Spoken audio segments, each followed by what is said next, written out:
अभी तक वो माँ के गर्भ से बाहर नहीं आए। ऐसे करते करते एक एक साल व्यतीत होता गया, बीतता गया। 16 साल हो गए। वेद व्यास की पत्नी को गर्भवती हुई। अब वेद व्यास की पत्नी को जब कष्ट होने लगा तो वेद व्यास जी कहने लगे, प्रभु मेरे पत्नी को बहुत कष्ट हो रहा है, प्रभु दर्शन दो। भगवान भोलेनाथ आए, बोले क्या हुआ? आपके डर से वो जीव माँ के गर्भ से बाहर ही नहीं आ रहा, अब आप ही कुछ करो। भगवान भोलेनाथ समझाने लगे, बेटा डरो नहीं, अब मेरा क्रोध शांत हो चुका है, मैं तुझे मारूंगा भी नहीं, ना बंदी बनाऊंगा, तुम माँ के गर्भ से बाहर आ जाओ। बोले नहीं नहीं प्रभु, मैं एक ही शर्त में बाहर आऊंगा। बोले कौन सी शर्त? आप मायापति भगवान विष्णु से कहो कि वो एक क्षण के लिए अपनी माया को रोक दे, तो मैं माँ के गर्भ से बाहर आऊंगा। भगवान भोलेनाथ बोले, माया किसी के लिए नहीं रुकती, न तुम्हारे लिए रुकेगी, माया बड़ी प्रबल है। बोले फिर तो मैं माँ के गर्भ से बाहर ही नहीं आऊंगा। अब वेद व्यास जी प्रार्थना करने लगे, बार बार रोने लगे, तो भगवान भोलेनाथ को दया आ गई और भगवान विष्णु को पुकारे। भगवान विष्णु आकर के एक क्षण के लिए माया को रोके और उसी एक क्षण में श्री सुखदेव जी महाराज का जन्म हुआ। बोल श्री सुखदेव महाराज की। जैसे ही सुखदेव जी महाराज का जन्म हुआ, अपने असली स्वरूप में आए। 16 वर्ष के बालक के समान बन करके वो सीधा जंगल की ओर जाने लगे। वेद व्यास जी के अंदर पुत्र मोह प्रकट हो गया और वो उसके पीछे पीछे जाने लगे। पुत्र पुत्र कहाँ जा रहे हो बेटा, कहाँ जा रहे हो, एक बार अपना मुख तो मुझे देखने दो। लेकिन वो पीछे पलट कर नहीं देखा, बस चलता बना। सब लोग वेद व्यास जी को देखकर हंसने लगे, अरे देखो जिसने स्वयं 17 पुराण की रचना की, आज उसी के अंदर पुत्र मोह आ गया। तब वेद व्यास के अंतर चक्षु खुली और वो वापस आए। श्री सूत जी महाराज बताते हैं, कई वर्ष बीतने के पश्चात आज वेद व्यास जी उदास बैठे हुए थे। नारद जी आकर पूछने लगे, वेद व्यास जी आप दुखी दिखाई दे रहे हैं, क्यों, किस बात का दुख है आपको?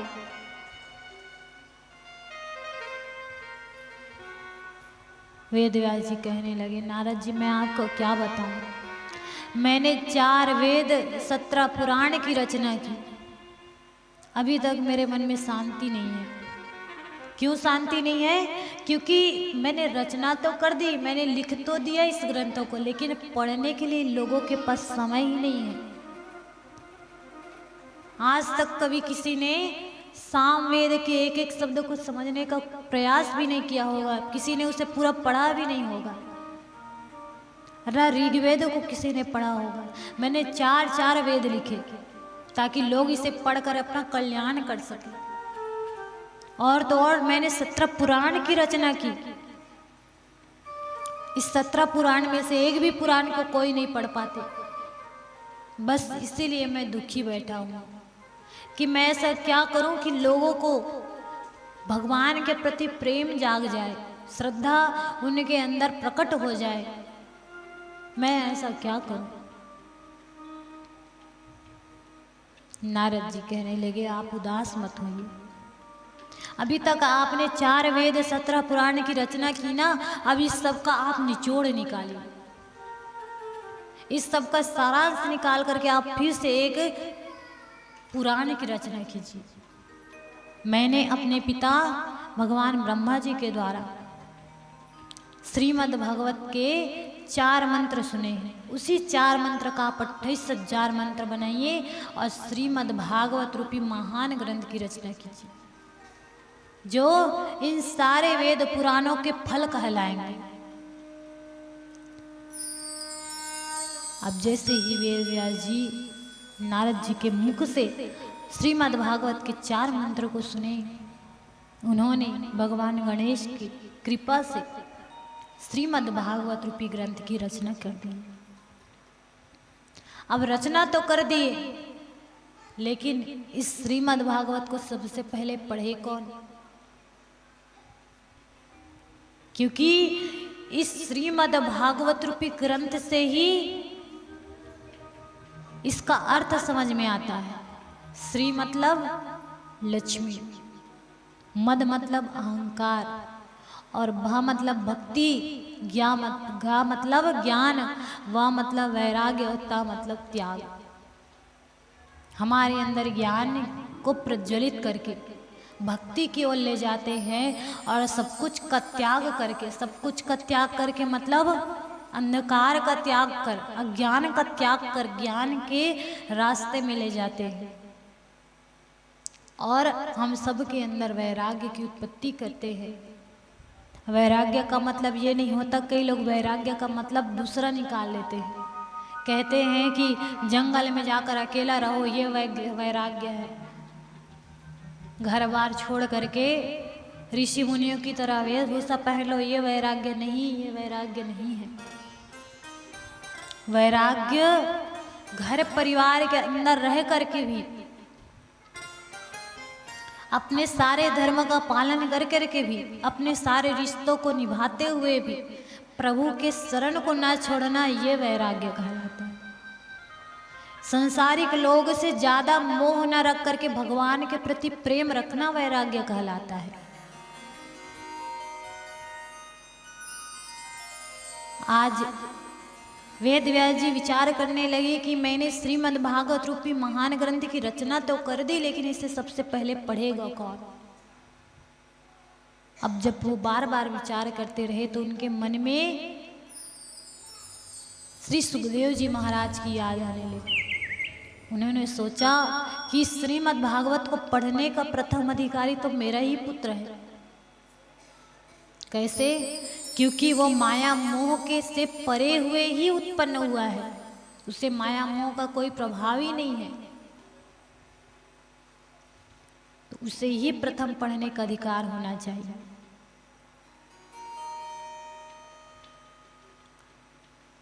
तो वेद व्यास जी सोचने लगे, लेकिन मेरा पुत्र तो भगवान की भक्ति में लीन है, उसकी तो न जाने कितने वर्षों से समाधि लग गई होगी, उसको मैं यहाँ तक कैसे लेकर आऊँ। अपने नन्हे नन्हे शिष्यों को उन्होंने श्रीमद् भागवत के कुछ मंत्र को पढ़ाए, और मंत्र को पढ़ा करके भेज दिए, जाओ इसे जा करके सुखदेव जी महाराज के पास जाकर इसका वर्णन करना। तो उनके नन्हे नन्हे शिष्य गए और वहाँ जा करके वर्णन करने लगे। वराह पीरम नटवरपू कर्णयो कर्णिकारकम विभ्रत्वासं कनाकपिसं वैजंती चामालम। अब जैसे ही सुंदर श्लोक का वर्णन श्री सुखदेव जी महाराज के पास जाकर के वो नन्हे नन्हे शिष्य करने लगे इसका वर्णन, तो सुखदेव जी महाराज की धीरे से आंख खुली। सुखदेव जी महाराज खुश हो गए, प्रसन्न हो गए। पता नहीं ये कौन से भगवान की स्तुति होगी जिसकी स्तुति का वर्णन, जिसका श्लोक का वर्णन नन्हे नन्हे शिष्यों ने किया है। वो कौन भगवान होंगे जो वैजंती का माला पहने हुए हैं, जिनकी इतनी सुंदर स्वरूप है। कहने लगे, शिष्यों आगे का श्लोक भी तो बोलो। ये श्लोक बड़ा सुहाना लग रहा था, इस श्लोक में इतना प्रभाव है कि आज मेरी आंखें खुल गई, आगे का श्लोक भी गाओ। बोले नहीं नहीं, हमें तो इतना ही आता है।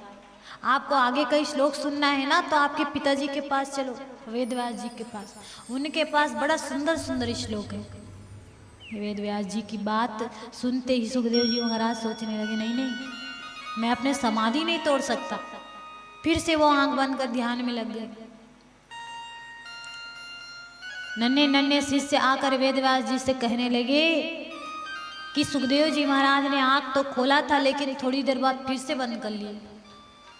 बोले काम करो, अब भगवान के करुणा की कथा का श्लोक वर्णन करो, इसे स्मरण करो और इसे जा करके फिर से उसके पास गाना।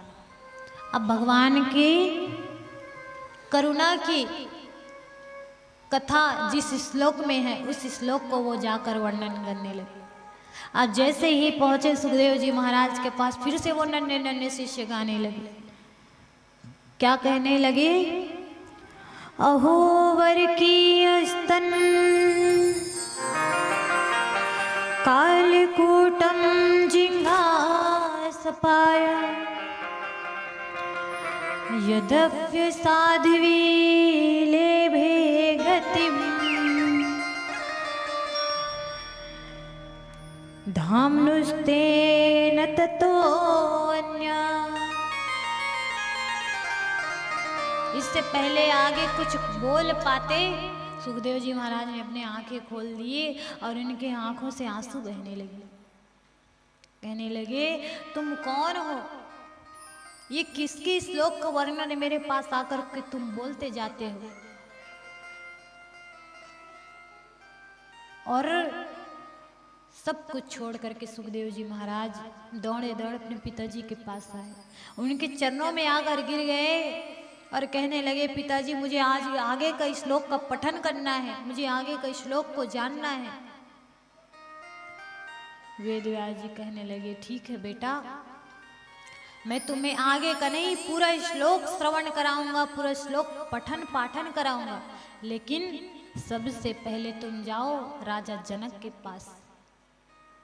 राजा जनक के पास जब वो गए, राजा जनक को वेदव्यास जी पहले ही सूचना दे दिए थे कि मैं अपने पुत्र को भेज रहा हूँ, इसकी परीक्षा ले लेना कि ये श्रीमद् भागवत को पढ़ने का प्रथम अधिकारी है भी कि नहीं,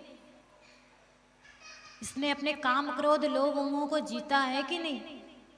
जैसे ही उन्होंने भेजा, राजा जनक अपने द्वारपाल से पहले ही कह दिए थे कि जैसे सुखदेव आएंगे उसे अंदर आने मत देना, कहना 3 दिन यहीं पर खड़े प्रतीक्षा करो, देखना उस पर क्रोध आएगा कि नहीं। द्वारपाल ने ऐसे ही किया। जैसे सुखदेव महाराज आए, कहने लगे, राजा भी सो रहे हैं, कुछ काम में व्यस्त हैं, आप यही खड़े रहिए। 3 दिन तक सुखदेव जी महाराज खड़े रहे, लेकिन तनिक भी उन्हें क्रोध नहीं आया। हम किसी के घर चले गए, द्वार पर जाकर 1 घंटा खड़े रहेंगे, 2 घंटा खड़े रहेंगे, फिर हमें क्रोध आने लगता है। इतनी भी क्या इनके पास काम है कि हमें 1 घंटा समय नहीं दे सकते, 5 मिनट समय नहीं दे सकते, क्रोध आने लगता है हमको। लेकिन सुखदेव जी महाराज को बिल्कुल क्रोध नहीं आया, 3 दिन तक खड़े रहे। द्वारपाल जा करके कहने लगे, महाराज ऐसा संत तो आज हमने पहली बार देखा। 3 दिन तक द्वार पर खड़े, लेकिन वही मुस्कुराहट चेहरे पर बनी हुई है। राजा जनक ने कहा, जाओ उसे भीतर लेकर आओ। तो भीतर लेकर के आए। अब राजा जनक के पास आकर के सुखदेव जी महाराज कहने लगे, मुझे पिताजी ने आपके पास भेजा है, कहा है कि आप मुझे श्रीमद् भागवत का पठन पाठन कराएंगे। राजा जनक कहने लगे कि श्रीमद् भागवत का पठन पाठन सुखदेव महाराज मैं आपको अवश्य कराऊंगा, लेकिन इससे पहले आप थोड़ा भोजन तो कर लो। पहली बार मेरे इस महल में आए हो, आओ, मैंने तुम्हारे लिए तरह तरह के भोजन की व्यवस्था की है। तो जैसे ही सुखदेव जी महाराज के सामने पत्तल लगाई गई, तरह तरह से व्यंजन उन्हें दिया गया। सुंदर सुंदर स्त्रियां आ रही हैं व्यंजन लेकर के, कोई चावल दे रही है, कोई पूरी दे रही है, कोई सब्जियां दे रही है। और वो सुखदेव जी महाराज तनिक भी उन स्त्रियों के ऊपर आंख उठा करके भी नहीं देखे, वही मुस्कुराता हुआ चेहरा, उस चेहरे में इतना तेज है सूर्य के समान, ब्रह्म तेज। थोड़ा सा भोजन किए और इतने में ही तृप्त हो गए। उनके सामने तलवार रखी गई, फिर भी उन्हें जरा सा भी भय नहीं हुआ। न उनके अंदर काम की भावना है, न क्रोध की भावना, न लोभ की भावना। इतना तरह के उनके सामने व्यंजन है, फिर भी उनके अंदर तनिक भी लालच नहीं आई। राजा जनक हाथ जोड़ करके सुखदेव महाराज के चरण में गिर गए, बोलने लगे, सुखदेव महाराज, आप जैसे तेजस्वी परब्रह्म जिनके अंदर स्वयं गोविंद विराजमान हो, ऐसे आदरणीय सुखदेव जी महाराज का मैं श्रीमद् भागवत पठन पाठन नहीं करा सकता। आप स्वयं ही इसका पठन पाठन करिए, क्योंकि आप स्वयं श्रीमद् भागवत के स्वरूप है। प्रणाम किए सुखदेव जी महाराज के हाथ में श्रीमद् भागवत रूपी ग्रंथ को दे दिए। 3 अंगुल का लंगोट धारण करके फिर श्री सुखदेव जी महाराज ने श्रीमद् भागवत का पठन पाठन किया और प्रसन्न चित्त हो गए। राजा परीक्षित को जब 7 दिन में मृत्यु का श्राप मिला, जब कोई उनके मुक्ति का कल्याण नहीं कर पा रहे थे, उनके मुक्ति का कोई उन्हें मार्ग नहीं बता पा रहे थे, तब श्री सुखदेव जी महाराज ने उन्हें ज्ञान दिया था, उन्हें मोक्ष तक पहुंचने का मार्ग बताया था। सनकादिक ऋषि पूछने लगे, हे सूत जी महाराज, ये राजा परीक्षित कौन है और उन्हें 7 दिन में मृत्यु का श्राप क्यों मिला? श्री सूत जी महाराज बताते हैं कि एक बार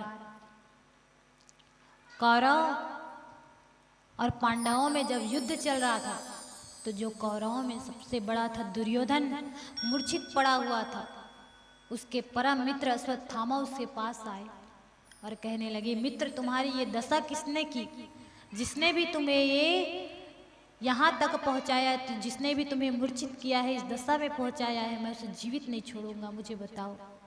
दुर्योधन ने कहा, मित्र अश्वत्थामा, तुम जानना चाहते हो मुझे इस तरह मूर्छित करके अपने मृत्यु के लिए एक एक दिन गिनने के लिए मुझे इस स्थान में पड़ा पड़ा रोना पड़ रहा है। इसका कारण और कोई नहीं बल्कि वो 5 पांडव हैं। मारना चाहते हो ना, तो जाओ उस 5 पांडव को मार दो और उनका सिर लेकर के मेरे पास आना। मरने से पहले मैं विजय तिलक लगा करके मरना चाहता हूँ। जाओ, चाहे उसे छल से चाहे उसे बल से मार कर ले आओ। अश्वत्थामा कहने लगे, ठीक है मित्र, मैं संकल्प लेता हूँ, आज मैं तुम्हें अपनी मित्रता का परिचय देकर अवश्य रहूँगा। और वो चले गए। रात्रि के समय भगवान श्री कृष्ण पहरेदारी कर रहे हैं और 5 पांडव, माता कुंती, द्रौपदी सभी सोए हुए हैं। अचानक अर्जुन की नींद खुल गई और उन्होंने देखा भगवान कृष्ण पहरेदारी कर रहे हैं। बोले, प्रभु हम सब सो गए, आप अभी तक नहीं सोए? बोले, अर्जुन यदि मैं सो जाऊंगा तो इस दुनिया की देखरेख कैसे होगी? तुम सोए? अर्जुन ने कहा, हाँ प्रभु, जब अपने जीवन का भाग दौड़ आपके हाथों सौंप दिया है तो हम तो सोएंगे ही। बोले, वो सब तो ठीक है, लेकिन अर्जुन मुझे ऐसा लगता है कि आज की रात्रि हमें यहाँ विश्राम नहीं करना चाहिए, किसी अन्यत्र स्थान में चले जाना चाहिए। सबको लेकर भगवान श्री कृष्ण अर्जुन सहित 5 पांडव को लेकर के माता द्रौपदी, कुंती सहित चले गए और माता द्रौपदी के 5 पुत्र वही सोते रहे। माता द्रौपदी कहने लगी, सुबह तक तो हम वापस आ जाएंगे, अभी पुत्र बड़े गहरे नींद में सोए हुए हैं, एक काम करते इसे सोने देते, हम सब चले जाते हैं। तो सब के सब वहाँ चले गए और 5 पुत्र सोते रहे। इधर अश्वत्थामा पूरी तैयारी के साथ, मैं तो 5 पांडव को आज किसी भी तरह मार कर रहूँगा, ऐसा सोच करके रात्रि के समय आए और 5 पांडव को मारने के लिए जैसे ही उस पर्णकुटी के अंदर में आए, 5 पुत्र सोए हुए थे माता द्रौपदी के। अश्वत्थामा को रात्रि अंधेले में लगा कि यही 5 पांडव हैं और सबको मार करके सर धड़ से अलग कर दिया और सबके सर को लेकर के पहुंच गए अर्जुन के पास। और अर्जुन के पास जाकर के कहने लगे, दुर्योधन के पास लेकर गए और दुर्योधन से कहने लगे, मित्र आज देखो मैंने अपने कर्तव्य को पूरा कर दिया, आज मैंने अपनी मित्रता का परिचय दे दिया। दुर्योधन ने कहा, ऐसा क्या काम करके आए हो? बोले, मैं 5 पांडव को, आपके परम शत्रुओं को मार कर देखो, मैं उसका सिर लेकर आया हूँ। बोले, अच्छा मुझे भी तो दिखाओ, मैं विजय तिलक लगाकर ही मरूंगा। जैसे ही उजाले में दुर्योधन को दिखाया, कहने लगे, मूर्ख ये तूने क्या किया? अरे मैंने तो तुझे 5 पांडव को मारने के लिए भेजा था, तूने तो द्रौपदी के 5 पुत्रों को मार दिया, अब तो तुझे अर्जुन जीवित नहीं छोड़ेगा। इधर अश्वत्थामा भयभीत हो गया और दुर्योधन की मृत्यु हो गई। जैसे ही प्रातः काल हुआ, अर्जुन को पता चला, भगवान श्री कृष्ण के साथ रथ में बैठे और निकल पड़े अश्वत्थामा को पकड़ने के लिए। इधर माता द्रौपदी जोर जोर से विलाप कर रही है, जोर जोर से रो रही है, जोर जोर से रो रही है। और अर्जुन अश्वत्थामा को पकड़ने के लिए गए। अश्वत्थामा क्या करता, महार धनुर्धारी अर्जुन के सामने डर के मारे उसने ब्रह्मास्त्र चला दिया। और जैसे ही ब्रह्मास्त्र चलाया, अर्जुन भयभीत हो गए। भगवान श्री कृष्ण के चरण में आ गए, कहने लगे, पाही पाही महायोगिन देव देव जगतपति, प्रभु मेरी रक्षा करो प्रभु। भगवान श्री कृष्ण कहने लगे, अर्जुन तुम इस ब्रह्मास्त्र से डर गए, इस ब्रह्मास्त्र से भयभीत हो गए। अगर अश्वत्थामा ने ब्रह्मास्त्र चला दिया तो तुम भी ब्रह्मास्त्र चलाओ। क्या तुम्हें मालूम नहीं कि एक कांटे से दूसरे कांटे को निकाला जाता है, लोहा लोहे को काटती है। यदि उसने ब्रह्मास्त्र चला दिया तो तुम भी चलाओ। अर्जुन ने भी ब्रह्मास्त्र चलाया। अब दोनों ब्रह्मास्त्र टकरा करके जमीन पर शांत होकर गिर गए। अर्जुन रथ से दौड़ कर गया, अश्वत्थामा के केस को पकड़ लिया और रथ से उसे बांध कर खींचने लगा। खींचते खींचते घसीटते घसीटते वो लेकर आए, माता द्रौपदी के सामने लाकर पटक दिए। कहने लगे, देवी ये देखो, मैं तुम्हारे उस बाल हत्यारे को, उस पापी को पकड़ ले आया हूं, मार डालो इसे। बताओ कौन सी मृत्यु इसे मिलनी चाहिए? क्या इसके शरीर के टुकड़े टुकड़े करके शेर को खिला दे, जमीन में इसे गाड़ दे, या इसे जिंदा जला दे? बोलो क्या करना है? द्रौपदी कहने लगी, मत मारो इसे। एक माँ दूसरे माँ की ममता को समझ सकती है। आज मैं अपने 5 पुत्रों के मृत्यु होने पर जितना रुदन कर रही हूँ, जितना रो रही हूँ, क्या कल इसके मृत्यु पर इसकी माँ नहीं रोएगी? मत मारो इसे, छोड़ दो। अर्जुन कहने लगे, प्रभु द्रौपदी तो विलाप करने लगी, ये करुणा के भाव में चली गई। इस बाल हत्यारे को हम छोड़ नहीं सकते प्रभु, इसे तो मारना ही पड़ेगा। अब आप ही बताओ, इसे कौन सा दंड दे? क्या इसके शरीर के टुकड़े टुकड़े कर दे? भगवान श्री कृष्ण कहने लगे, अर्जुन द्रौपदी जो कह रही बिल्कुल सही कह रही है। अगर तुम इसे मारोगे तो ब्रह्म हत्या का पाप लगेगा, क्योंकि इसके पिता तुम्हारे गुरु हैं द्रोणाचार्य। और इसे छोड़ दोगे तो ये भी अनर्थ हो जाएगा, क्योंकि ये बाल हत्यारा है और बाल हत्यारे का दंड मिलना जरूरी है। तो एक काम करो, इसे मारो भी मत और छोड़ो भी मत। अर्जुन बोले, प्रभु मैं कुछ समझा नहीं। बोले, इसकी आधी दाढ़ी मुड़ दो, आधी मूंछ मुड़ दो, और इसे एक दिव्य मणि प्राप्त है इसके मस्तक में, उस मणि को तुम निकाल लो। गले से जनेऊ को भी निकाल लो। आधी दाढ़ी मुड़ दी, आधी मूंछ मुड़ दिए, जनेऊ निकाल दिए, मस्तक से मणि निकाल दिए और धक्के देकर अर्जुन वहां से निकाल दिए। और जैसे ही धक्के देकर के निकाले, पूरे नगर के सामने अश्वत्थामा का बड़ा अपमान हो गया। अब अश्वत्थामा की परिस्थिति ऐसे बन गई जैसे हम सांप को आधा मार कर छोड़ देते हैं, और वो बदला लेने के लिए तत्पर हो जाता है। आज वही दशा है अश्वत्थामा की। अब अश्वत्थामा सोचने लगे, अब तो मैं अवश्य इस 5 पांडव से बदला लेकर रहूं। मैं एक काम करता हूं, इसके सारे वंश का ही नाश कर देता हूं। लेकिन इसके वंश में बचा ही कौन है? मैंने इसके वंश का नाश तो कर ही दिया है। अच्छा हाँ, मैंने सुना था कि अभिमन्यु की जो पत्नी है उत्तरा, वो गर्भवती है। क्यों ना उनके गर्भस्थ शिशु को ही नष्ट कर दिया जाए। अश्वत्थामा ने दूसरा ब्रह्मास्त्र चलाया। उत्तरा डर कर भगवान के पास आई, भगवान ने उसकी रक्षा की। उस गर्भस्थ शिशु के प्राण रक्षा किए, कहने लगे चिंता की कोई बात नहीं, अब तुम सुरक्षित हो।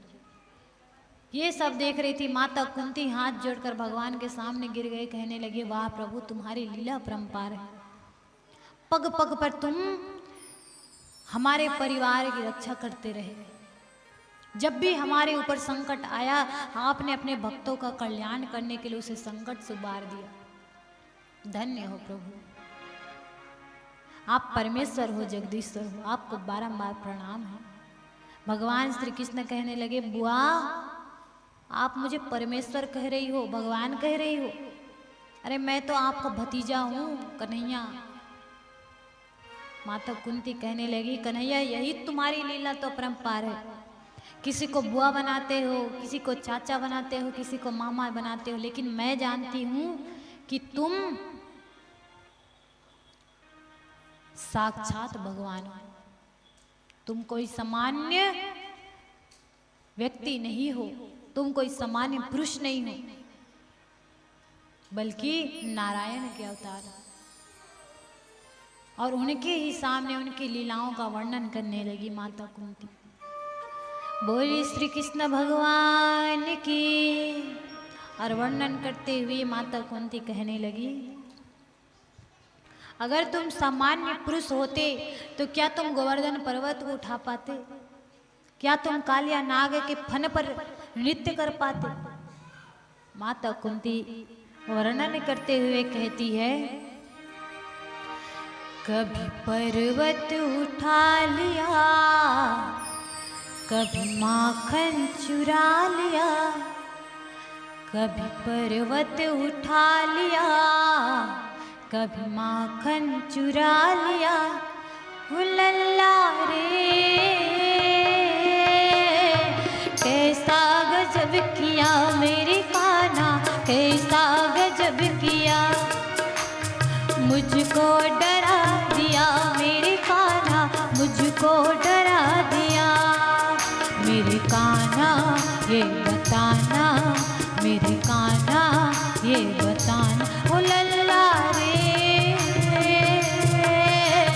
कैसा गजब किया मेरे कान्हा, कैसा गजब किया, मुझको डरा दिया मेरे कान्हा, मुझको डरा दिया।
कुंती कहती है कि कभी गोपियों के साथ रास रचाए, कभी माखन चुराए, कभी खीर चुराए, कभी कालिया नाग के फन पर नृत्य किए।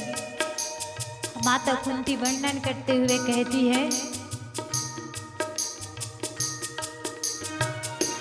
कोई बहाना करके तू सबसे रास रचाए, कभी तो खीर चुराए, कभी बंसी पे नचाए।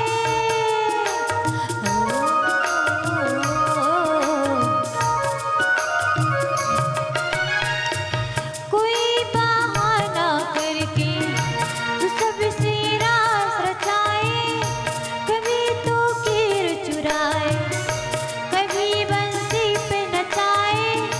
तेरी लीला न समझी मैं, तूने क्या लीला दिखाए। तेरी लीला न समझी मैं, तूने क्या खेल दिखाए, तूने क्या खेल दिखाए। और मेरे कान्हा ये बताना, मेरे कान्हा ये बताना, उलल्ला रे कैसा गजब किया मेरे कान्हा, कैसा गजब किया। मुझको डरा दिया मेरे कान्हा, मुझको डरा दिया।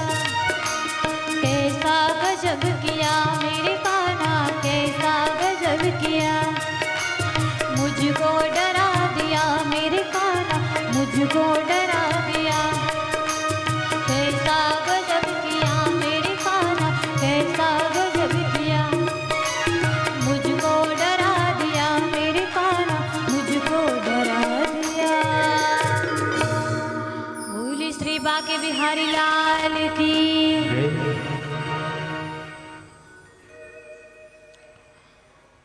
माता कुंती जब भगवान के सामने हाथ जोड़ करके परमेश्वर कहने लगी, तो भगवान उन्हें उठाए और कहने लगे, बुआ अब जब आपको सत्य मालूम ही हो चुका है, आप जान ही चुके हो कि इस पृथ्वी लोक पर मैं क्यों आया हूँ, तो बुआ आपकी भक्ति से मैं अत्यंत प्रसन्न हूँ।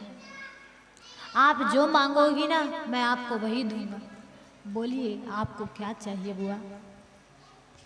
मैं द्वारिका जाने से पहले आपकी सारी इच्छा को पूरी करना चाहता हूँ। कहने लगे, प्रभु आप मुझे कुछ देना चाहते हैं, ठीक है, आप मुझे यदि कुछ देना चाहते हैं तो मुझे वरदान स्वरूप दुख दे दीजिए। मेरे जीवन में दुख आते ही रहे। अगर हम आप सबसे कहा जाए कि भगवान से कुछ मांगो, क्या मांगोगे?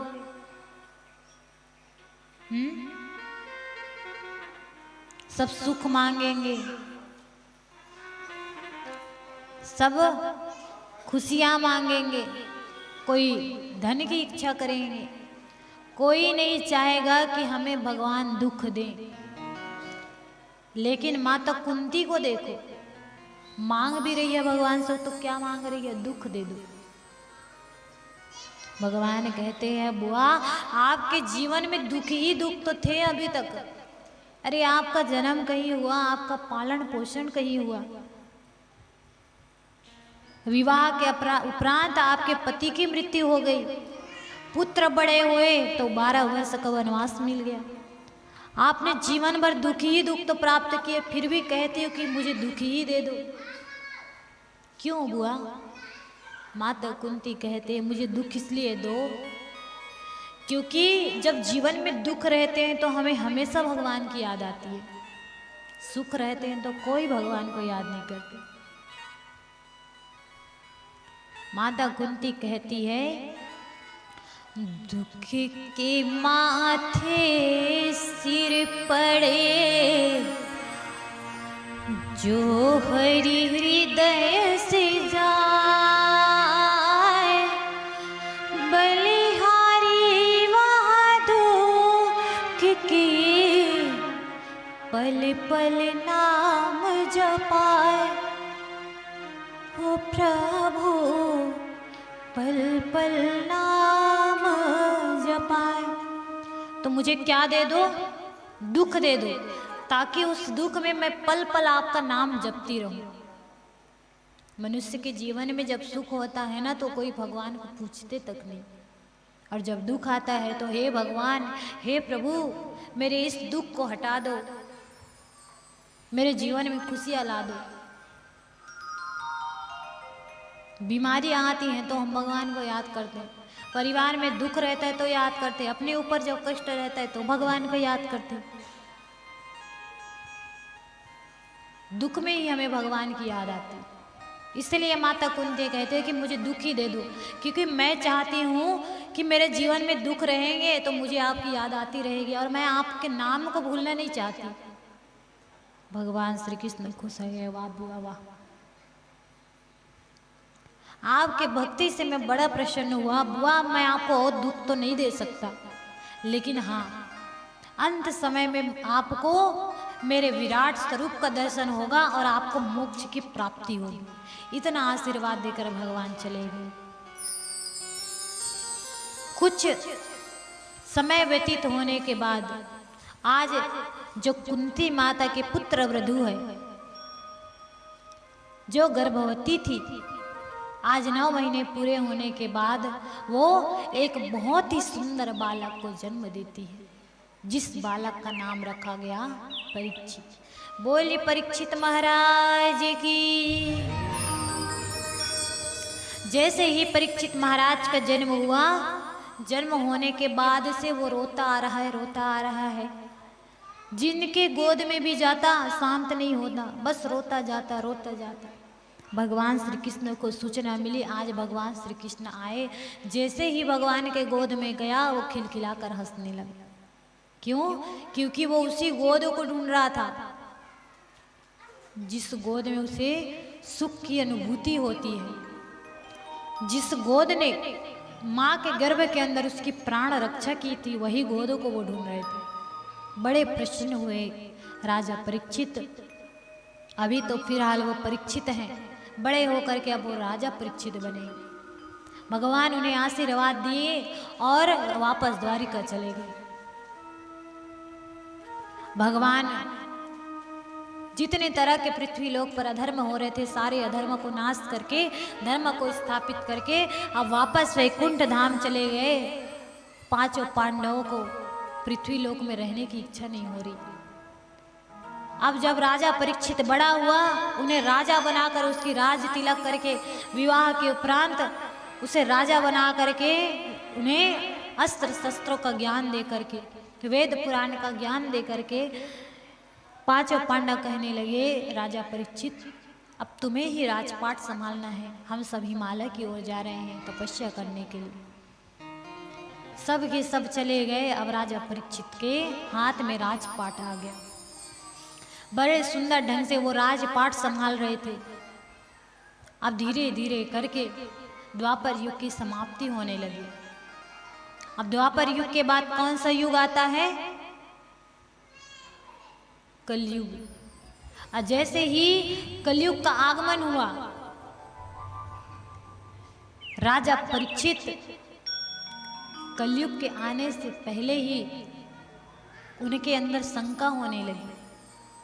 आज राजा परीक्षित इस कक्ष से उस कक्ष जा रहे थे, उन्होंने देखा कि एक मुकुट रखा हुआ है। उन्हें पता नहीं कि वो जरासंध की मुकुट है। अब उस मुकुट की बनावट देख करके वो खुशी के मारे उस मुकुट को अपने सिर पर धारण कर लिए और देखने चले गए। देखते हैं आज प्रजा का कितना कल्याण हो पा रहा, प्रजागण खुश है कि नहीं है। आज जब वो भ्रमण करने के लिए निकले तो उन्होंने देखा कि एक गाय जोर जोर से रो रही है और उनके पास में एक बैल है जो एक पैर से खड़ा हुआ है। राजा परीक्षित ने देखा एक पैर से खड़ा हुआ कोई काला पुरुष है जो उसके 3 पैर को काट दिया, चौथा पैर को भी काटने पे तुला है। राजा परीक्षित तुरंत तलवार निकाल करके उनके पास आ गए। बोले, तुम कौन हो? हमारे राज्य में तुम्हारे इतने दुष्टता कि तुम इस बैल के 3 पैर को काट कर भी शांत नहीं बैठे हो, चौथे पैर को भी काटने पे तुले हो। कौन हो तुम?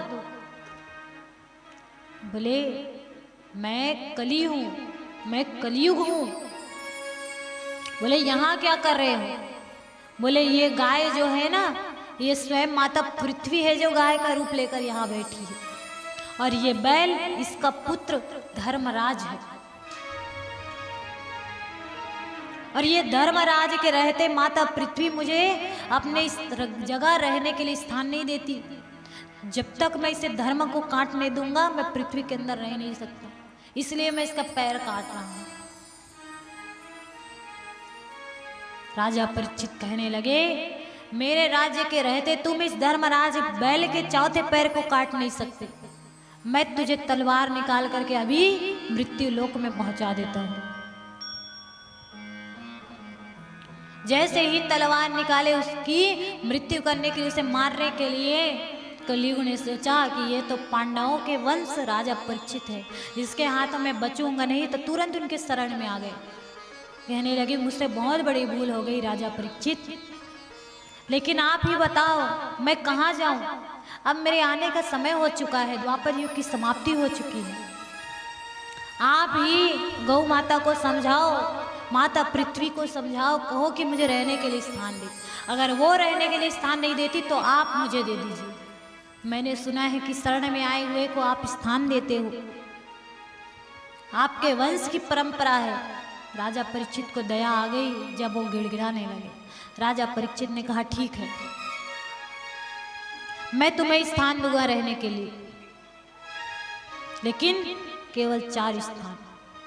पहला, जहां जुआ खेला जाएगा, जहां पर मदिरा पान किया जाएगा, वहां पर तुम्हारा स्थान होगा, वहां पर तुम निवास करोगे।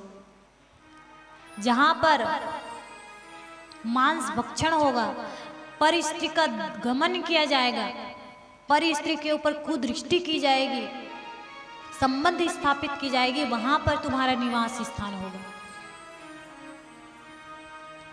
तीसरा,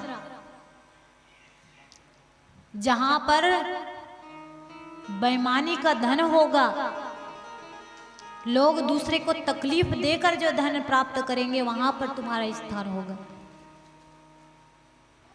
जहां पर लोग अत्याचार करेंगे, अधर्म करेंगे, अनाचार करेंगे, वहां पर तुम्हारा स्थान होगा। राजा परीक्षित से कलयुग कहने लगे, ये सब तो बुरे स्थान है राजन, कोई अच्छा स्थान भी दे दीजिए एक आध, ताकि मुझे भी लगे कि हाँ मैंने बहुत बड़ा स्थान पाया। जिस स्थान से लोग प्रेम करें ऐसा वाला भी कोई अच्छा सा स्थान दे दो। बोले ठीक है, स्वर्ण में तुम्हारा स्थान होगा। स्वर्ण मतलब सोना, सोना चांदी जो हम पहनते हैं ना, तो स्वर्ण में तुम्हारा स्थान होगा। लेकिन कौन से स्वर्ण से? जिस स्वर्ण को लोग बेईमानी के द्वारा प्राप्त करेंगे, किसी के घर चोरी करके जो सोना प्राप्त करेंगे, किसी को मार कर जो सोना प्राप्त करेंगे, उस स्वर्ण में तुम्हारा स्थान है। अब राजा परीक्षित भूल गए थे, उन्होंने जो मुकुट पहना हुआ है वो जरासंध का मुकुट था, और जरासंध जो 1 नंबर का बेईमान, जो बेईमानी का धन इकट्ठा करके रखता था, वही जरासंध की मुकुट आज राजा परीक्षित पहने थे। उस मुकुट की बनावट को देखकर और राजा परीक्षित को पता नहीं था कि ये बेईमानी का मुकुट है। जैसे ही राजा परीक्षित ने कहा बेईमानी के स्वर्ण में तुम्हारा स्थान है, तुरंत कलयुग सूक्ष्म रूप लिया और सीधा मुकुट में जाकर बैठ गया। अब राजा परीक्षित को लगा कि अब सारे दुख दूर हो चुके हैं, गौ माता के, पृथ्वी माता के दुख को मैंने दूर कर दिया, धर्मराज बैर को सुरक्षित कर दिया। अब राजा परीक्षित निकल पड़े। राजा परीक्षित को प्यास लगी तो उन्होंने एक आश्रम देखा, आश्रम के अंदर वो प्रवेश किए। आश्रम के अंदर एक ऋषि, समीक ऋषि, जो ध्यान अवस्था में बैठे थे। जब वो ध्यान अवस्था में बैठे थे, उनके समीप गए और जाकर उनसे पूछने लगे, हे ईश्वर तुम कौन हो? अपना ध्यान त्यागो और मेरे लिए जल की व्यवस्था करो। राजा परीक्षित के अंदर अहंकार उत्पन्न होने लगा, और वो अहंकार कहाँ से आने लगा? कलयुग के कारण आने लगा, क्योंकि कलयुग उनके मुकुट पर बैठकर उनकी बुद्धि को विकृत बना दिए थे।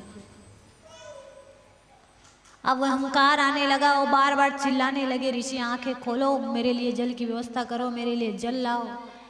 इतने में भी जब उन्होंने आंख नहीं खोला, राजा परीक्षित को क्रोध आ गया। ऐसे राजा जिसके अंदर कभी काम, क्रोध, लोभ, मोह प्रवेश नहीं किए थे, आज उनके अंदर क्रोध आया। और जब क्रोध आया तो उन्होंने एक मरा हुआ सर्प को उठाया और समीक ऋषि के गले में डाल दिया। ये ढोंगी पाखंडी आंख बंद करके बैठा हुआ है, इतना बड़े राजा इसके पास आया है और ये इसे जल की व्यवस्था नहीं कर पाता। अपमानित करके राजा परीक्षित वहां से निकल जाते हैं। ये सब देखते हैं समीक ऋषि के नन्हे नन्हे शिष्य दौड़ कर जाते हैं और उनके पुत्र श्रृंगी ऋषि को पूरी बात बता देते हैं कि आपके पिताजी की एक राजा आए थे, बहुत बड़ा अपमान करके चले गए। श्रृंगी ऋषि को क्रोध आया, उन्होंने कमंडल से जल निकाला और श्राप दे दिया, जिस भी राजा हमारे आश्रम के अंदर आया था, जिसने मेरे पिताजी का इतना बड़ा अपमान किया, उसके गले में मरा हुआ सर्प डाल दिया। जो मेरे पिताजी इतने बड़े संत हैं, तेजस्वी हैं, मेरे संत जैसे आदरणीय पिताजी का इतना बड़ा अपमान करने वाले राजा को मैं श्राप देता हूँ कि आज से 7वें दिन तक्षक सर्प के डसने से उसकी अकाल मृत्यु हो जाए। अब जैसे ही श्राप मिला, अचानक समीक ऋषि की आंख खुल गई। कहने लगे, बेटा ये तूने क्या किया? तुझे मालूम है कि तुमने किस राजा को श्राप दिया है? अरे वो तो पांडवों के वंश राजा परीक्षित है, जिस राजा के कारण आज हम सब सुरक्षित हैं। निडर भाव के साथ हवन कर पा रहे हैं, भगवान के नाम को जप पा रहे हैं, भजन कीर्तन कर पा रहे हैं। तुमने उस राजा को श्राप दे दिया। अब पता नहीं इस पृथ्वी का क्या होगा। जब तक राजा परीक्षित थे तब तक ये पृथ्वी सुरक्षित थी। अब तूने तो राजा परीक्षित को ही श्राप दे डाला। तूने ठीक नहीं किया पुत्र। मैं उस ऋषि का कल्याण, उस राजा का कल्याण अवश्य करूंगा जिस राजा के कारण ये पूरी पृथ्वी सुरक्षित थी। तुरंत समीक ऋषि चले गए राजा परीक्षित के पास। इधर राजा परीक्षित ने जब अपना मुकुट उतारा तो उन्हें पता चला कि आज उससे बहुत बड़ी भूल हो गई। जिन संतों की वो सेवा करते थे, आज उस संत के गले में उन्होंने मरा हुआ सर्प डाल के उसे अपमानित कर दिया। मन ही मन बड़ा पश्चाताप होने लगा राजा परीक्षित को और उन्हें पता चला ये सब कलयुग के कारण हुआ है। इधर समीक ऋषि गए, कहने लगे, बेटा तुम दुखी मत हो, तुम मुझसे क्षमा मत मांगो, इसमें तुम्हारी कोई गलती नहीं, ये सब कलयुग के कारण हुआ है। तुम एक काम करो, तुम्हारे पास समय बहुत कम है। मेरे पुत्र ने तुम्हें श्राप दे दिया कि 7 दिन में तुम्हारी मृत्यु हो जाए। राजा परीक्षित कहने लगे, मुझे 7 दिन में मृत्यु का श्राप नहीं मिलना था गुरुदेव, मुझे तो 1 दिन में मृत्यु का श्राप मिलना था। बोले, पुत्र ये सब बात करने का समय अभी नहीं है। तुम जाओ और जा करके सुखदेव जी महाराज के पास 7 दिन में मृत्यु का तुम्हें श्राप मिल गया तो मोक्ष का मार्ग उनसे पूछो। अब मैं तुम्हारे मृत्यु को टाल तो नहीं सकता, लेकिन हाँ तुम जैसे राजा को मोक्ष मिलना चाहिए, इसके लिए मैं तुम्हें मार्ग अवश्य बता सकता हूँ। सब कुछ छोड़ करके राजा परीक्षित भगवान श्री सुखदेव जी महाराज के शरण में चल गए। बोले श्री सुखदेव महाराज की। हे गिरे रामचंद्र कह गए सिया से, ऐसा कलयुग आएगा, हंस चुगेगा दाना धुन का, कौआ मोती खाएगा। हे गिरे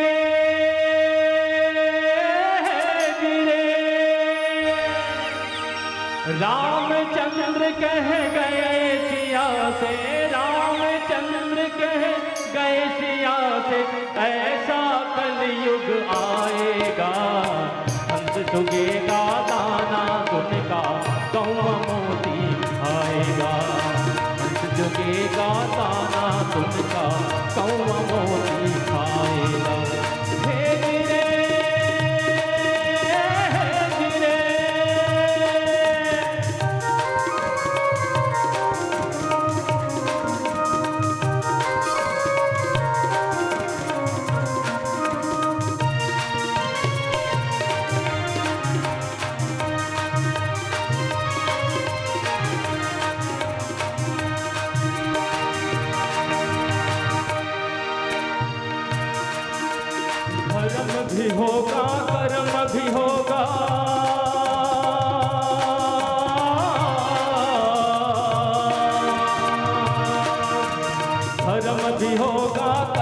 नहीं होगा, लेकिन भी शर्म नहीं होगा, नहीं होगा।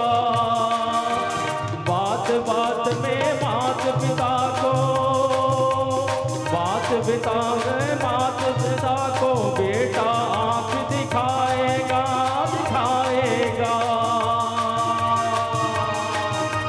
रामचंद्र कह गए सिया से, रामचंद्र कह गए सिया से, ऐसा कलयुग आएगा, हंस चुकेगा दाना दुनका, कौवा मोती आएगा, हंस चुकेगा दाना दुनका, कौवा मोती आएगा। हे धीरे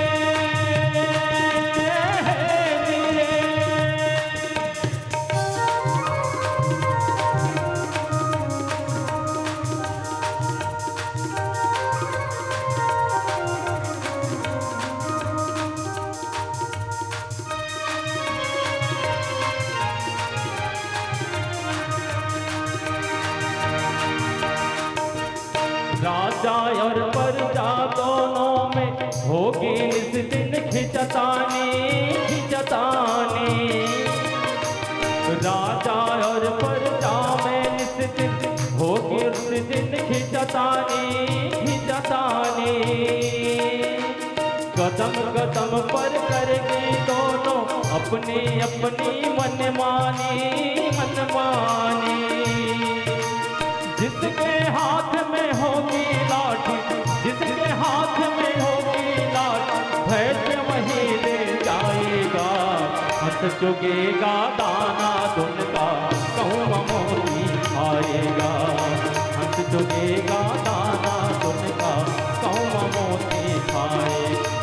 रामचंद्र कह गए सिया से, रामचंद्र कह गए सिया से, ऐसा कलयुग आएगा, हंस चुकेगा दाना दुनका, कौवा मोती आएगा, हंस चुकेगा दाना दुनका, कौवा मोती आएगा, हंस चुकेगा दाना दुनका, कौवा मोती आएगा, हंस चुकेगा दाना दुनका, कौवा मोती आएगा। बोल वृंदावन बिहारी लाल।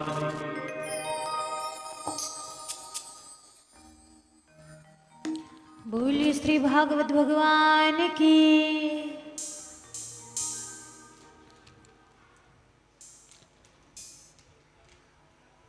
आदरणीय श्री सूत जी महाराज सौनकादिक ऋषियों को बताते हैं कि इस तरह से कलयुग का आगमन हुआ और राजा परीक्षित उन्हें रहने के लिए स्थान दिए।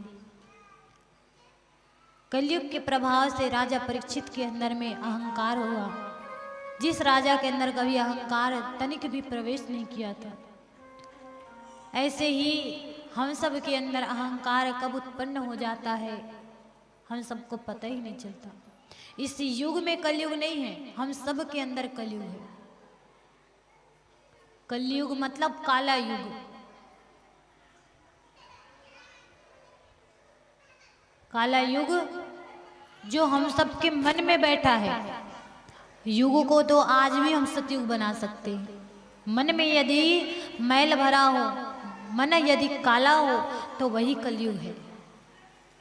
ऐसे ही एक बार अहंकार दक्ष प्रजापति के अंदर हुआ था। दक्ष प्रजापति अपनी पत्नी प्रसूति के साथ मिलकर के हजारों वर्ष तक तपस्या की। माँ जगत जननी को प्रसन्न किया और कहने लगे कि आप हमारे घर पुत्री बनकर आओ। उनकी भक्ति से खुश होकर के माँ जगत जननी उनके यहाँ पुत्री बनकर के आई, जिनका नाम दक्ष प्रजापति और प्रसूति ने सती रखा हुआ था। और वही माता सती जिनका प्रथम विवाह भगवान शंकर के साथ हुआ, भगवान भोलेनाथ के साथ जिनका विवाह हुआ। माता सती भगवान भोलेनाथ से अत्यंत प्रेम करती थी, लेकिन दक्ष प्रजापति भगवान भोलेनाथ को बिल्कुल भी पसंद नहीं करते थे।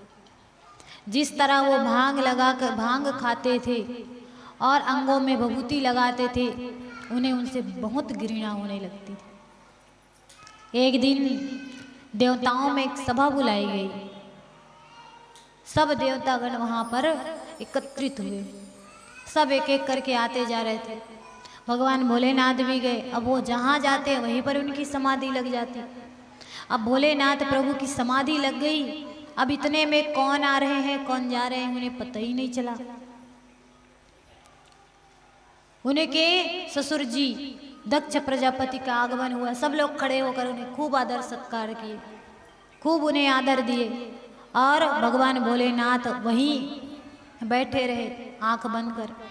दक्ष प्रजापति को यह बहुत बड़ा अपमान लगा और उस अपमान का बदला लेने के लिए उन्होंने एक यज्ञ का आयोजन किया। यज्ञ का आयोजन किया, सब लोग को निमंत्रण दिए, केवल माता सती और भगवान शंकर को निमंत्रण नहीं दिए। माता सती को नारद जी के द्वारा पता चला। अब जब पता चला तो माता सती जिद करने लगी, मुझे भी उस यज्ञ में शामिल होना है। भगवान शंकर के पास गई तो भगवान शंकर कहने लगे, सती हमारे पास तो कोई निमंत्रण ही नहीं आया और बिना निमंत्रण के जाएंगे तो हमें सिवाय अपमान के वहाँ कुछ नहीं मिलेगा। सती कहने लगे, नहीं नहीं प्रभु मैं तो जाऊंगी, आपको नहीं जाना है मत जाइए, मुझे भेज दीजिए। माताओं को अपने मायके से बहुत प्रेम रहता है। अब माता सती को भी थी, जिद करने लगी, नहीं मैं तो जाऊंगी। भगवान भोलेनाथ कहने लगे, ठीक है जाना चाहती हो जाओ, लेकिन अकेली मत जाना, नंदी को साथ लेती जाना। नंदी के साथ माता सती चली गई। और जा कर के उन्होंने देखा सबसे पहले तो द्वारपाल बनाकर भगवान शंकर की मूर्ति बनाकर द्वार पर खड़े किए। माता सती को बहुत बड़ा अपमान लगा। क्रोध में भीतर प्रवेश किया और पूछने लगी, पिताजी आपको इतना बड़ा अपमान करके क्या मिला? मेरे पति मेरे भोलेनाथ की आप द्वार पर मूर्ति बनाकर खड़ा किए ताकि उनका अपमान हो जाए। अब कितने अहंकारी हैं। दक्ष हंसने लगे, वो सब तो ठीक है सती, लेकिन मुझे हंसी तो इस बात की आ रही कि तुम बिना निमंत्रण के यहाँ क्या कर रही हो? अरे मैंने तो तुझे निमंत्रण ही नहीं दिया और ना ही तुम्हारे उस शमशान में रहने वाले तुम्हारे भोलेनाथ को मैंने निमंत्रण दिया, फिर तुम यहाँ आ कैसे गई? बोले पिताजी लेकिन मैं तो आपकी बेटी हूँ ना, और पिता के आने में क्या संकोच? बोले बेटी हो लेकिन अब तुम पराई हो चुकी हो, बिना निमंत्रण के कहीं नहीं आ सकती। और तुम कहते हो कि हमें निमंत्रण क्यों नहीं दिया? क्यों दूं मैं? तुम्हारे उस भोलेनाथ जो शमशान में रहता है, जिसके पास शरीर ढकने तक के लिए कपड़ा नहीं है, जो अंगों में भभूति लगाकर बैठता फिरता है, जिसके पास कोई मित्र नहीं, भूत प्रेत को अपना मित्र बनाता फिर रहा है, जटा धारण किया हुआ है, ऐसे तुम्हारे उस शंकर को मैं निमंत्रण दूं? माता सती कहने लगी, पिताजी लेकिन उनके बिना कोई यज्ञ संपन्न हो ही नहीं सकता, क्योंकि वो त्रिलोकीनाथ है। बोले कुछ नहीं है, निकल जाओ तुम यहाँ से, नहीं तो तुम्हारे स्वामी का मैं इतना अपमान करूँगा तुम सहन नहीं कर पाओगे। माता सती कहने लगी, अब तो मैं सहन कर भी नहीं सकती, क्योंकि आपकी पुत्री हूँ तो ये शरीर अपवित्र हो चुका है। जिस पिता के पास मेरे प्रति जो त्रिलोकीनाथ है उनके लिए तनिक सम्मान नहीं, उस पिता के सामने मैं खड़ा रह के भी क्या करूँगी? दक्ष प्रजापति अपमान पे अपमान करते रहे। माता सती से सहन नहीं हुआ, कहने लगी बस पिताजी बस, अब मैं और सहन नहीं कर सकती। यज्ञ हवन जो जल रही थी उसमें कूद करके माता सती अपने शरीर का त्याग कर दी। उनका शरीर जलने लगा। नंदी ये सब देख करके दौड़ा दौड़ा गया, भगवान शंकर को पूरी बात बता दी। अब भगवान शंकर ने क्रोध में आकर अपना एक जटा निकाला और जमीन पर पटका वीरभद्र नाम का एक दैत्य प्रकट हुआ। जैसे ही दैत्य प्रकट हुआ, भगवान ने कहा जाओ इसी समय उस अहंकारी दक्ष के सर को धड़ से अलग कर दो। दक्ष प्रजापति के पास आकर वीरभद्र उनके शरीर के 2 टुकड़े कर दिए, धड़ अलग और सर अलग। और भगवान भोलेनाथ उनके आंख से आंसू बहने लगी और रोते रोते माता सती के पास आए। उनका शरीर जो जल रहा था उसे उठा लिए और उठाकर तीनों लोक में घूमने लगे। उनके आंखों से जो आंसू बहने लगी वो आंसू आकर के इसी पृथ्वी लोक पर गिरी है, जिससे एक वृक्ष की उत्पत्ति हुई। कौन से वृक्ष की? रुद्राक्ष की। भगवान के आंसू से बने हैं वो रुद्राक्ष। इसलिए रुद्राक्ष वाला जल आप भगवान को चढ़ाओगे ना तो भगवान आपकी कामना को पूर्ण कर देते हैं, क्योंकि वो उनके आंसू हैं। अब भगवान भोलेनाथ तीनों लोक में घूमते रहे, तीनों लोक में घूमते रहे, और उन्हें इतना क्रोध आ गया, इतने देवी देवताओं के होते हुए भी कोई मेरे सती को बचा नहीं पाए। भगवान को इतना क्रोध आया, वो तांडव करने लगे। अब जब तांडव करने लगे, ये पूरा पृथ्वी हिलने लगा, भूकंप आने लगी, बाढ़ आने लगा, पूरा पृथ्वी नष्ट होने लगा। देवताओं ने घबराकर भगवान नारायण के पास गए और कहने लगे, प्रभु रक्षा करो। अगर भगवान भोलेनाथ इसी तरह महाकाल रूप में आकर तांडव करते रहेंगे तो ये तो पूरा सृष्टि ही नाश हो जाएगी। भगवान भोलेनाथ के क्रोध को शांत कराना इतना आसान नहीं है, प्रभु आप ही कुछ करो। कहने लगे, चिंता की बात नहीं, भगवान भोलेनाथ के क्रोध को तो मैं भी शांत नहीं कर सकता, लेकिन एक ही उपाय है। भगवान अपने चक्र को आदेश दिए, जाओ माता सती के शरीर के 51 भाग कर दो।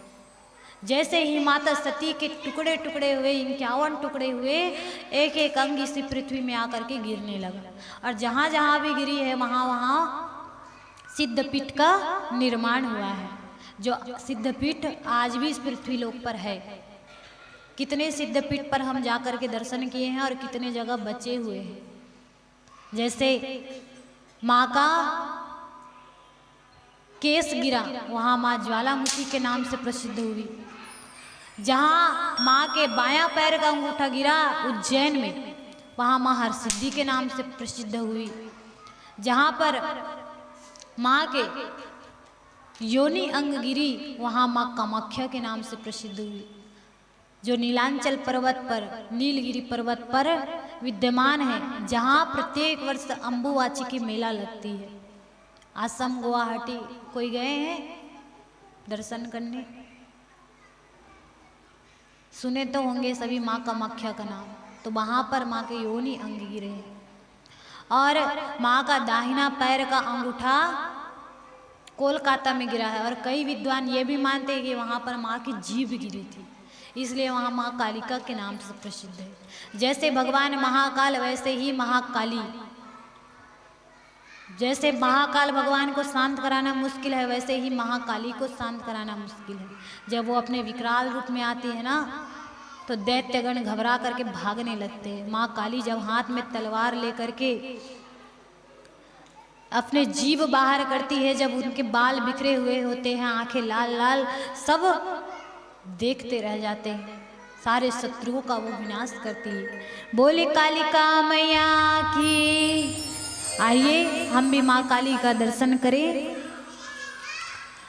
और मन ही मन माँ कालिका को प्रणाम करना है, क्योंकि माँ कालिका के मूर्ति स्थापना के उपलक्ष्य में ही ये श्रीमद् भागवत का आयोजन किया गया है। साथ में परिवार के सुख शांति के लिए, हर तरह के विघ्न बाधा को दूर करने के लिए, भगवान की भक्ति करने के लिए भी ये कथा का आयोजन किया गया है। तो इस कारण से माँ कालिका देवी को सबको हाथ जोड़ करके निवेदन प्रार्थना करते हुए उन्हें पुकारना है।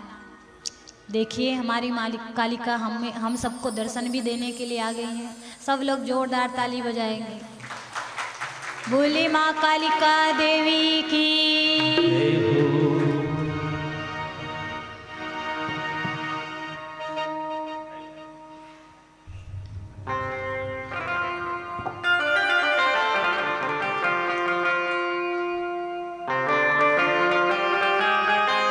सब लोग दोनों हाथ ऊपर करके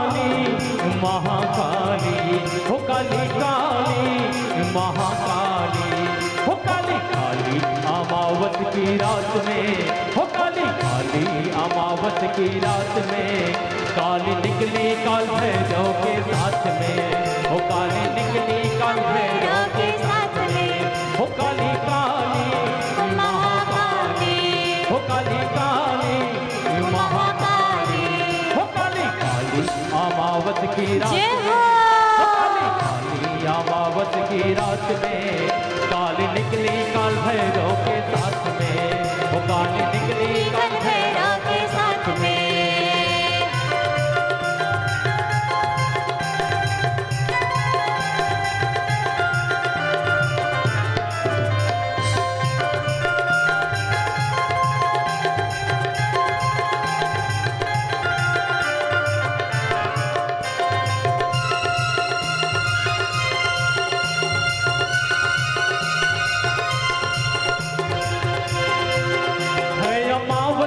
रात बड़ी काली ये अमावस की रात बड़ी काली हो घूमने निकली माता महाकाली घूमने निकली माता महाकाली है अमावस की रात बड़ी काली हो घूमने निकली माता महाकाली हो तारा भैरव जी बाबा है साथ में हो तारा भैरव बाबा उनके साथ में काली घूमने निकली माँ के साथ में हो काली काली अमावस की रात में हो काली काली महाकाली हो काली काली महाकाली हो काली काली अमावस की रात में हो काली काली अमावस की रात में काली निकले काल भैरव के साथ में हो काली निकले काल भैरव के साथ में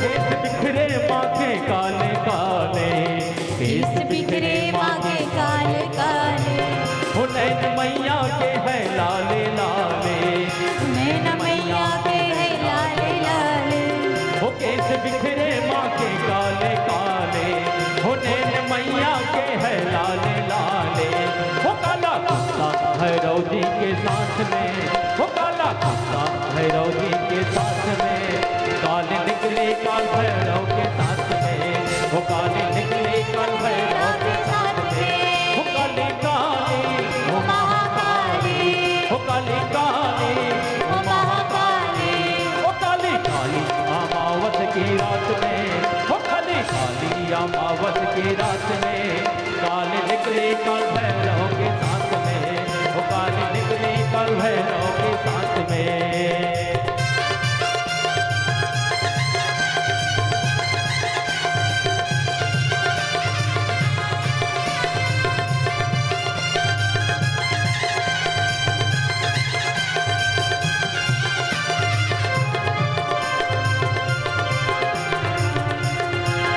रूप भैरव जी का काला काला रूप भैरव जी का काला काला रूप भैरव जी का काला काला ये तो मैया का है बड़ा लाला रूप भैरव जी का काला काला ये तो है मैया काली का लाला बेटा घूमने चले माँ के साथ में हो बेटा घूमने चले माँ के साथ में काली निकली काल भैरव के साथ में वो काली निकली काल भैरव के साथ में वो काली काली वो महाकाली वो काली काली वो महाकाली वो काली काली अमावस की जय हो कालिका मैया अमावस की रात में काली निकली काल भैरव के साथ में वो काली निकली काल भैरव के साथ में वो काली निकली काल भैरव के साथ में वो काली निकली काल भैरव के साथ में वो काली निकली काल भैरव के साथ में बोल काली मैया की जय। कालिका मैया की। जय हो। आज की कथा को यहीं पर विराम देते हैं। परीक्षित जी आप दोनों खड़े हो जाइए और इनकी आरती करना है यहाँ साइड से, यहाँ इन्हें खड़े करवा दीजिए और आप दोनों आरती कीजिए।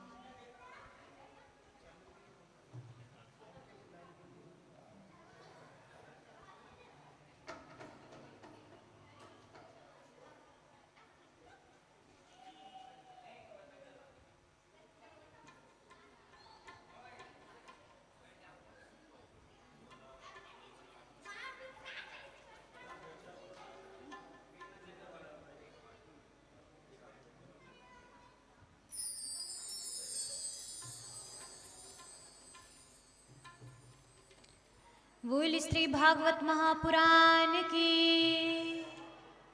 जयकारे की बिल्कुल आवाज नहीं। सब खाना खा के आए हो कि नहीं आए हो? आए हो ना? जयकारे की आवाज आना चाहिए।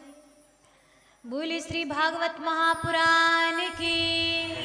श्री कालिका मैया की, श्री शीतला मैया की।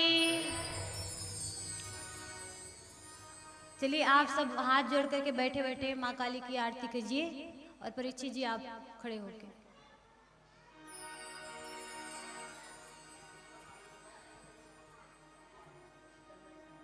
हाँ माता जी बगल से वहाँ से पूजा कर लेना है और लड्डू गोपाल को कल वहीं रखवा देंगे, वहीं से पूजा करना है। बीच में क्या है कि बार बार डिस्टर्ब हो जाती है।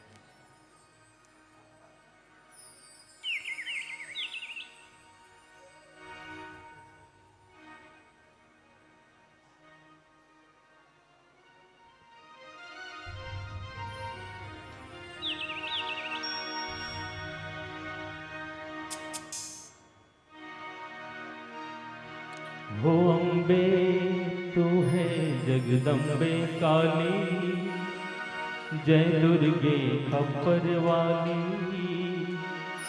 तेरे ही गुण गाए भारती।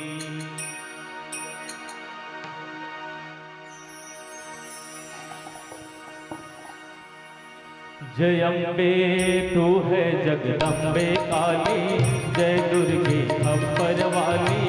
तेरे ही गुण गाए भारती। ओ मैया हम सब उतारे तेरी आरती। अम्बे तू है जगदम्बे काली, जय दुर्गे खप्पर वाली। तेरे ही गुण गाए भारती। ओ मैया हम सब उतारे तेरी आरती। मैया हम सब उतारे तेरी आरती। माता तेरे भक्त जनों पर भीड़ पड़ी है भारी माँ। भीड़ पड़ी है भारी। दानव दल पर टूट पड़ो माँ, करके सिंह सवारी माँ। करके सिंह सवारी। सौ सिंहों की है बलशाली, अष्टभुजा वो वाली। दुष्टों को तू ही ललकारती। ओ मैया हम सब उतारे तेरी आरती। माँ बेटे का है इस जग में बड़ा ही निर्मल नाता माँ। बड़ा ही निर्मल नाता। पूत कपूत सुने है परना, माता सुने को माता माँ। माता सुने को माता। सब पे करुणा बरसाने वाली, अमृत बरसाने वाली। दुखियों के दुखड़े निवारती। ओ मैया हम सब उतारे तेरी आरती। अम्बे तू है जगदम्बे काली, जय दुर्गे खप्पर वाली। तेरे ही गुण गाए भारती। ओ मैया हम सब उतारे तेरी आरती। नहीं मांगते धन और दौलत, ना चांदी ना सोना माँ। ना चांदी ना सोना। हम तो मांगे माँ तेरे मन में एक छोटा सा कोना माँ। एक छोटा सा कोना। सबकी बिगड़ी बनाने वाली, लाज बचाने वाली। सतियों के सत्य को आरती। ओ मैया हम सब उतारे तेरी आरती। अम्बे तू है जगदम्बे काली, जय दुर्गे गब्बर वाली, तेरे ही घोड़े गाए भारती। ओ मैया हम सब उतारे तेरी आरती। मैया हम सब उतारे तेरी आरती। ओ दुर्गे हम सब उतारे तेरी आरती। ओ जननी हम सब उतारे तेरी आरती।